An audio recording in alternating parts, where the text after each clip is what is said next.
तो अब हम लोग संविधान की आवश्यकता क्यों है, ये जानने के बाद भारतीय संविधान का निर्माण कैसे हुआ, इसके बारे में जान लें कि हम ये जो हमारे देश का संविधान है, ये बहुत ही अद्वितीय और बृहद संविधान है। अद्वितीय यानी कि ऐसा दूसरा संविधान नहीं है, और बृहद यानी कि बहुत बड़ा संविधान है। तो इसका निर्माण करना कोई आसान काम नहीं था। लेकिन भारत के संविधान की लिखने की जो स्थितियां थीं वो थोड़ी दक्षिण अफ्रीका की स्थितियों से थोड़ी सी अलग थीं, क्योंकि दक्षिण अफ्रीका जो था वो उन लोगों का जो मतभेद था वो आपस में ही एक दमनकारी राजनीतिक दल और दूसरे उनका विरोध करने वाले राजनीतिक दल के बीच में था। लेकिन हमारे देश में चूँकि भारत गुलाम था, तो वहाँ से दूसरे देश की सत्ता को हटा के अपनी सत्ता स्थापित करने की ये कोशिश थी।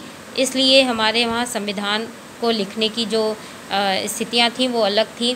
और इसी वजह से ब्रिटिश जब संविधान लिखा जा रहा था तो ब्रिटिशर्स ने चूँकि बंटवारे की स्थिति पैदा कर दी थी, जिसकी वजह से हिंदुस्तान और पाकिस्तान दो अलग अलग देश बन गए थे। तो उस समय हिंदू मुस्लिम के बीच में बहुत ही दिल दहलाने वाले इंसिडेंट्स या घटनाएं घटित हुई। इन घटनाओं में लगभग 10 लाख तक लोग मारे गए थे। और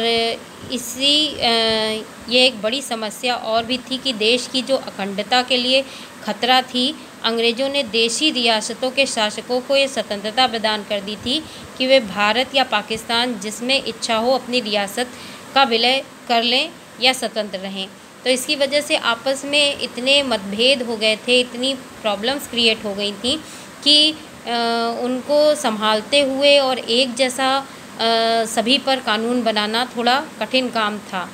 संविधान निर्माताओं को हमेशा देश के वर्तमान और भविष्य की चिंता सताती रहती थी कि वो ऐसा क्या कानून बनाएं जिससे सभी संतुष्ट रहें और सभी उसका पालन करें। अब देखिए संविधान निर्माण का मार्ग। संविधान निर्माण का मार्ग जो था वो इतना आसान नहीं था। काफ़ी अध्ययन और विश्लेषण के पश्चात जो इसके प्रतिनिधि थे उन्होंने संविधान का निर्माण किया। इन सभी की कठिनाइयों के बावजूद भारतीय संविधान निर्माताओं को एक बड़ा लाभ ये था कि दक्षिण अफ्रीका जिस प्रकार संविधान निर्माण के दौर में अपनी सभी बातों पर सहमति बनानी पड़ती थी दक्षिण अफ्रीका में, वैसी स्थिति यहाँ नहीं थी, क्योंकि यहाँ स्वतंत्रता की लड़ाई के समय ही बहुत सी ऐसी घटनाएं हुई थीं जिससे आगे जब देश स्वतंत्र होगा उसके बहुत से मुद्दे पहले से ही सुनिश्चित कर लिए गए थे और काफ़ी इन पर चर्चाएं हो चुकी थीं। कुछ ऐसे भी मतभेद थे जो अभी तक बने हुए हैं, और पर कुछ मूलभूत विचारों पर लगभग सभी लोग एक सहमति में आ जाते हैं और ज़्यादा परेशानियां नहीं होती। इसके निर्माण के लिए सर्वप्रथम 1922 में महात्मा गांधी ने मांग की थी संविधान की, जिसमें 1928 के जो मोतीलाल नेहरू ने जो कांग्रेस के लिए संविधान लिखने की प्रक्रिया थी उसको प्रारंभ कर दिया था 8 नेताओं के साथ मिलकर।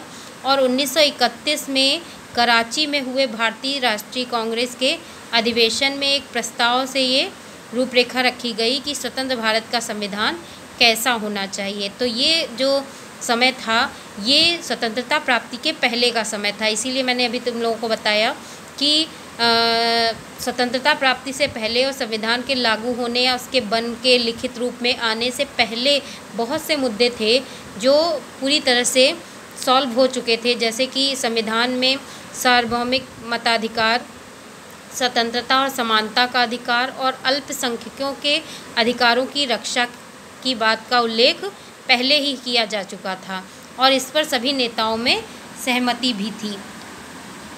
उसके अलावा 1937 के पश्चात संपूर्ण ब्रिटिश शासन वाले भारत में प्रादेशिक असेंबलियों के लिए चुनाव कराए गए थे। इसका भी फ़ायदा हुआ क्योंकि जो ब्रिटिशर्स थे उन लोगों ने बहुत से लोगों को मताधिकार नहीं दिया था, केवल कुछ लोगों को ही मत देने का अधिकार था। और इस तरह से जब 1937 में चुनाव कराए गए, प्रादेशिक असेंबलियां कराई गई, तो इससे बनी सरकारों में उन लोगों ने ही पार्टिसिपेट किया जिन्होंने आगे चल के हमारे लिए संविधान का प्रारूप बनाया।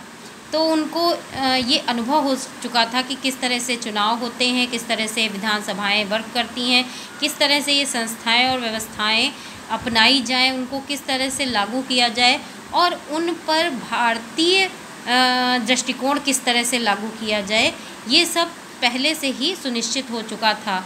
जैसे कि सन 1935 का जो भारत सरकार कानून था वो इन्हीं व्यवस्थाओं पर लागू था कि जो कुछ पुरानी जस के तस व्यवस्थाएं और संस्थाएं हैं उनको भारतीय संविधान में जस के तस अपना लिया जाएगा। फिर देखिए जो स्वतंत्रता के पश्चात भारत के स्वरूप को लेकर वर्षों पहले से चल रहे चिंतन और बहसों ने बहुत लाभ पहुंचाया। इससे हमारे अनेक नेता फ्रांसीसी क्रांति के आदर्शों, ब्रिटेन की संसदीय लोकतंत्र के कामकाज और अमेरिका के अधिकारों की सूची से काफ़ी प्रभावित थे और इसी को देखते हुए वे सामाजिक एवं आर्थिक समता पर आधारित व्यवस्था बनाने की कल्पना करने लगे थे। लेकिन उन्होंने दूसरे देशों की व्यवस्थाओं को एक जैसे अपना नहीं लिया कि मतलब जैसे दक्षिण अफ्रीका में हुआ था या जैसे ब्रिटेन में हुआ था, जैसे अमेरिका में हुआ था, उनकी चीज़ों को जस के तस अपना लिया जाए। उन्होंने हर एक पहलू को पहले इस तराजू में तोला कि क्या वो हमारे देश के लिए सही है या हमारे देश में उसमें किस तरह से कुछ बदलाव करके सही किया जा सकता है। तो इस तरह से जो संविधान निर्माण का मार्ग था वो बना कि दूसरे देशों की कुछ बातों को, दूसरे देशों के संविधानों की कुछ बातों को लेकर उसे भारत के लोगों की स्थितियों के अनुसार अनुरूप बदलकर और फिर किस तरह का अपने लिए सुटेबल संविधान बनाया जाए, इसके निर्माण का मार्ग प्रशस्त हुआ। ओके।